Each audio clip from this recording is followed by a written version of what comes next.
अब ये surgical strike, Balakot की एयर स्ट्राइक और इस बार पहलगाम के बाद ये ऑपरेशन सिंदूर की जब चर्चा होती है और कांग्रेस पार्टी कहती है इंदिरा गांधी याद आ गई, उन्होंने पाकिस्तान के 2 टुकड़े कर दिए थे, बीजेपी पूछती है 2008 में मुंबई हमले के बाद आपने कुछ क्यों नहीं किया था? खुर्शीद साहब, क्या आज आप कुछ उस पर रोशनी डाल सकते हैं क्या कि इंडियन एयरफोर्स और हमारी सेनाएं तैयार थी, सरकार ने नहीं बहुत दुख, क्रॉस बॉर्डर स्ट्राइक के लिए मना कर दिया था? बहुत दुख का विषय है। नहीं, बहुत दुख का विषय है कि आज सार्वजनिक रूप से आप दुनिया के सामने मुझसे ये कहलवाना चाहते हो कि उस समय जो आपकी गोपनीय जानकारी थी, जो आपकी सीक्रेट, जो भी आपकी नॉलेज थी, उसको आप सार्वजनिक कर दीजिए।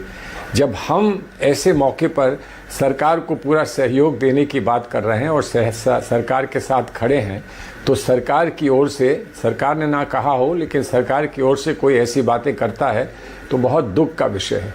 दुख का विषय है जिसको हिस्ट्री की जांच करनी है, हिस्ट्री पर रिसर्च करनी है, वो कहीं ना कहीं पर समय से उस पर रिसर्च कर सकता है।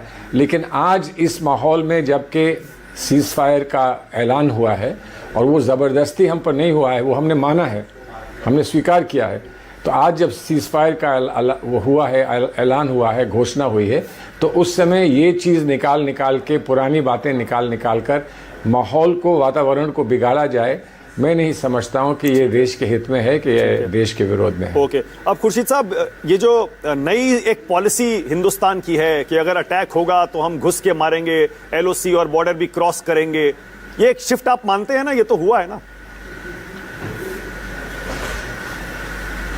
नहीं, देखिए, बॉर्डर हमने एलओसी तो पहले क्रॉस किया था, लेकिन जब क्रॉस करने की बात होती है तो थल सेना के क्रॉस करने की बात की जाती है।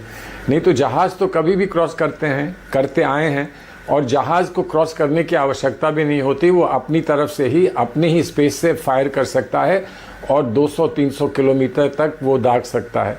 तो इसलिए अब वो सारे टेक्निकल डिटेल्स मैं आपके यहाँ पर आज उस पर मैं चर्चा करूँ तो वो क्या सही है, वो क्या उचित है? आपको क्रॉस करना है, क्रॉस करना हमेशा एक बहुत बड़ा डिसीजन होता है। किया है, हमने क्रॉस किया है और हो सकता है कि फिर बाद में क्रॉस करें, लेकिन वो एक बड़ा डिसीजन होता है। एलओसी का या इंटरनेशनल बॉर्डर का क्रॉस करना एक बहुत बड़ा डिसीजन होता है। किस वातावरण में और किन स्थिति में वो डिसीजन लिया जाता है, ये आज कहना संभव नहीं है। ओके।